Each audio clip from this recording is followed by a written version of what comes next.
Assalamualaikum warahmatullahi wabarakatuh.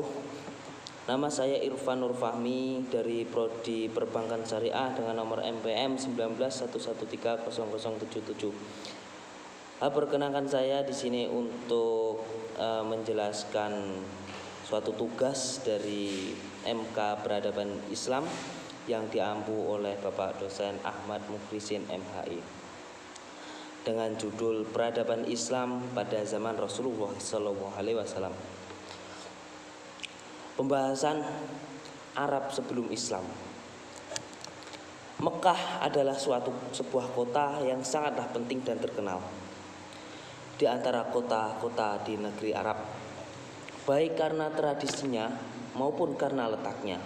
Kota ini dilalui oleh jalur perdagangan yang ramai menghubungkan antara kota Yaman Selatan dan Syria di utara. Berlanjut pada Ka'bah.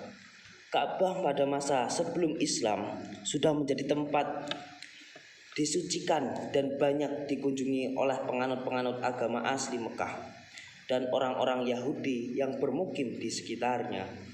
Untuk mengamankan para peziarah yang datang ke kota itu, didirikannya lah suatu pemerintahan yang pada mulanya berada di tangan dua suku yang berkuasa, yaitu suku Zurhum sebagai pemegang kekuasaan politik dan suku Ismail sebagai keturunan Nabi Ibrahim alaihissalam.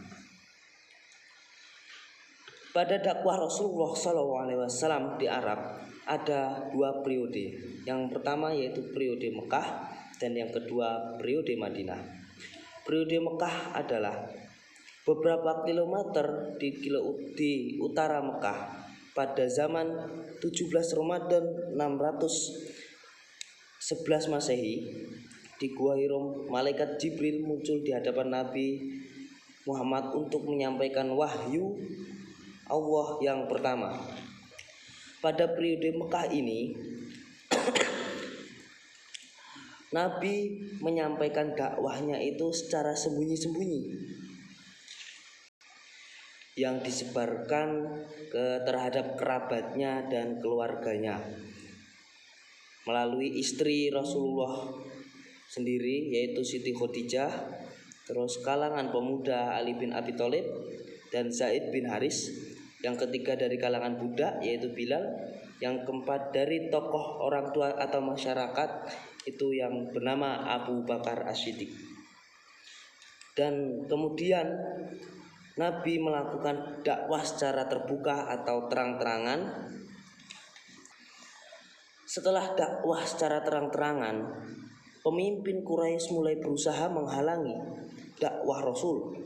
Semakin bertambahnya jumlah pengikut Nabi, semakin keras tantangan yang dilancarkan kaum Quraisy terhadap Nabi.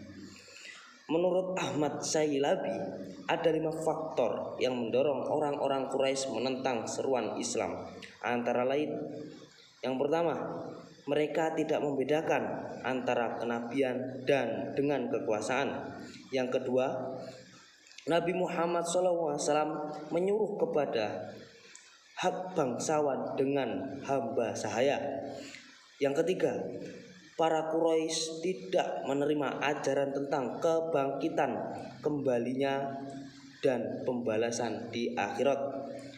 Yang keempat, taklid kepada nenek moyang adalah kebiasaan yang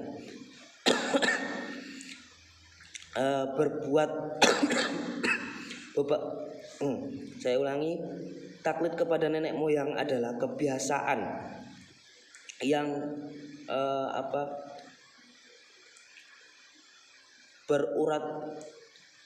yang berlatar belakangkan pada bangsa Arab yang sebelum-sebelumnya. Yang selanjutnya, pemahat dan penjual patung memandang Islam sebagai penghalang rezeki. Yang kedua ialah yang selanjutnya, periode Madinah. Pada lain pihak, situasi Madinah sangat menggembirakan. Madinah adalah sebuah oasis pertanian sebagaimana Mekah. Madinah juga dihuni oleh beberapa klan dan tidak oleh sebuah dan tidak oleh sebuah kesukaan yang ditinggal. Madinah adalah perkampungan yang diributkan oleh permusuhan yang sangat sengit dan anarkis antara kelompok-kelompok yang terpandang seperti suku As dan suku Khawarij. Permusuhan yang berkepanjangan mengancam rakyat kecil dan mendukung timbulnya permasalahan ekstensiasi. Berbeda dengan masyarakat Baduy, warga Madinah telah hidup saling bertetangga dan tidak berpindah dari suatu tempat ke tempat yang lainnya. Jadi langsung saja disimpulkan bahwa pada masa kepemimpinan Rasulullah SAW, pada masa Mekah, kebijakan dakwah Rasulullah adalah dengan menonjolkan kepemimpinan, dengan menonjolkan aspek-aspek keteladanannya. Dakwah yang dilakukan oleh Nabi pada masa ini terbagi menjadi dua, secara sembunyi-sembunyi dan secara terang-terangan. Dan yang fase Madinah, ada beberapa bidang yang dikembangkan sebagai wujud dari upaya Nabi untuk membentuk negara Islam. Di antaranya yaitu pembentukan sistem sosial kemasyarakatan, kemiliteran, kepolitikan, kedakwahan, dan ekonomi serta sumber pendapatan negara. Pada fase ini Islam menjadi agama yang sangat berkembang dengan visi dan misi yang satu, yaitu menjadi negara muslim Islamiyah dengan pedoman Al-Quran dan Sunnah Nabi SAW. Dan Nabilah yang memperkenalkan pertama kali konsep negara demokrasi yang sekarang banyak dianut oleh negara-negara modern maupun negara-negara modern Islam maupun non-Islam. Sekian dari penjelasan saya. Apabila dari perkataan saya banyak terselipnya kata-kata yang janggal, yang kurang logis, saya mohon maaf yang sebesar-besarnya. Akhirul kalam, wabillahi taufiq wal hidayah. Assalamualaikum warahmatullahi wabarakatuh.